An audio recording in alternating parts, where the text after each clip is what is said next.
केबे मिलिबो सीएम किसान बा कालिया योजना टंका। तो फ्रेंड्स माने आपण माने ठीक सुनले कि केबे मिलिबो सीएम किसान बा कालिया योजना टंका। जेमिति कि आपण माने जानि छथि कि पीएम किसान वर्तमान मिलि सारि छि एवं आपण माननको सीएम किसान बा कालिया योजना टंका मध्ये मिलिबाकू जाउछि। तो अनेक चाषी को मन क्वेश्चन आछते कि से टंकाटी आपण मान केबे पाइबे बा केबे मिलिबो। तो देखंतु फ्रेंड्स आपण माने जेमि जानि छथि कि प्रति वर्ष रे आपण मानको दुई थर सीएम किसान बा कालिया योजना जोडे आगरो कालिया योजना छला किंतु वर्तमान सीएम किसान कर दिया जायछि এবং সেই টঙ্কা ଆପଣମାନଙ୍କୁ ଯୋଗାଇ ଦେଉଛନ୍ତି ସରକାର। ତ ସେ ଟଙ୍କା କେବେ ମିଳିବ ତ ଅନେକ ଲୋକଙ୍କ କ୍ୱେଶ୍ଚିନ୍ ଆସୁଛି। ତ ଫ୍ରେଣ୍ଡସ୍ ମାନେ ସେହି ଟଙ୍କାଟି ଆପଣମାନଙ୍କୁ ନୂଆଖାଇ ଦିନ ମିଳିବାକୁ ଯାଉଛି। ହଁ ଫ୍ରେଣ୍ଡସ୍ ମାନେ ଆପଣମାନେ ଠିକ୍ ଶୁଣିଲେ କି ଆପଣମାନଙ୍କୁ ନୂଆଖାଇ ସମୟରେ ହିଁ ସେ ସିଏମ୍ କିଷାନ ବା କାଳିଆ ଯୋଜନା ଟଙ୍କାଟି ଆପଣମାନଙ୍କୁ ଦେବାକୁ ଯାଉଛନ୍ତି ସରକାର। ଯେମିତିକି ଆପଣମାନେ ଜାଣିଛନ୍ତି ବର୍ଷକୁ ଦୁଇଥର ମିଳିଥାଏ ଏବଂ ଆପଣମାନେ ପିଏମ୍ କିଷାନ ଯେମିତିକି ଆପଣମାନଙ୍କୁ ବର୍ଷକୁ 3 ଥର ମିଳିଥାଏ। ତ ସେହି ମାଧ୍ୟମ ଆକାରରେ ଆପଣମାନଙ୍କୁ ଯୋଉଟାକି ଆପଣମାନଙ୍କୁ ଏହି ମାସରେ 20 तारिख दिन मिल सारी पीएम किसान एवं तार 2 मास जोड़ा कि आपण ठीक नुआखाई दिन ही आपण टंका मिलवाक जाउछि।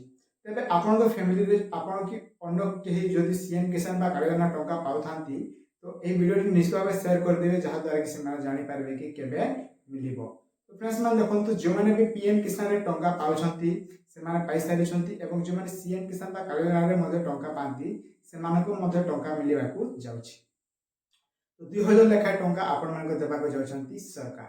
जदि आपण भूमिहीन थिबे तेबे आपण मानको मोट 12500 एवं जदि आपण चाषी वर्ग थांती तेबे आपण मानको 2000 लेखा ही आपण मानको टंका मिलिबो एवं जो माने भूमिहीन थिबे से मानको अधिक टंका मिलिबो। एवं आ गोटे कथा फ्रेंड्स मु आपण मानको कहि रखुची कि जो मान नूतन भाबे अप्लाई करिथिले एवं जो मानको अप्रूवल होई सारी जे से मानको मध्य टंका ही नुआखाई दिन मिली जिवो एवं जो माने आगरो कोनोसी कारणरो रिजेक्ट होई जितिला से माने जदि करेक्शन करि सारी छंती तेबे से मानको मध्य टंकाटे मिलिबाकू जाउछि। तो आपनक फैमिली जदि एमिति कहि थांती तो आपण मान निश्चित भाबे अप्लाई करिथिले एवं आपनक टंकाटे मिलिबार अछि तेबे आपण निश्चित भाबे टंका पाइबे। तो फ्रेंड्स आपण माने मन रखंतु कि आपण मानको नुआखाई दिन ही आपण मानको टंकाटे जोगे देबे आपनक सरकार। तो फ्रेंड्स माने जो माने बे टंका पाउछंती निश्चित भाबे हे जानतु कि आपण मानको नुआखाई दिन आपण मानको टंका मिलिबाकू जाउछि जहा को आपण माने चाषी रे बा चाष कार्य रे आपण माने सेही टंका को आपण माने लगेई पारिबे एवं चाष रे सहायता मध्य पाई पारिबे।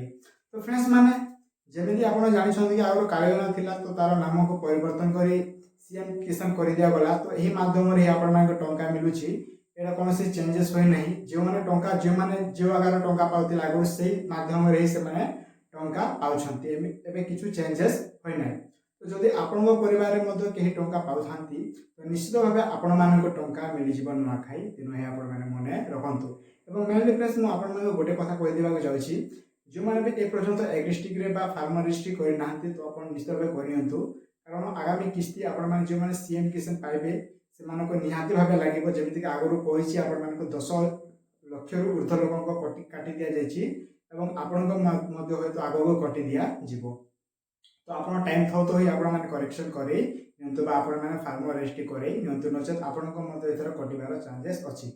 तो फ्रेंड्स माने जो माने करि सारि छथि से मानको मध्ये निहाती भाबे मिलि जिवो एवं आपण मानक बैंक अकाउंट रे डीबीटी मध्ये लिंक थिबा निहाती भाबे दरकार जहा द्वारा आपण माने टंका पाई पारिबे नचेत आपण माने टंका पाई पारिबे नाही।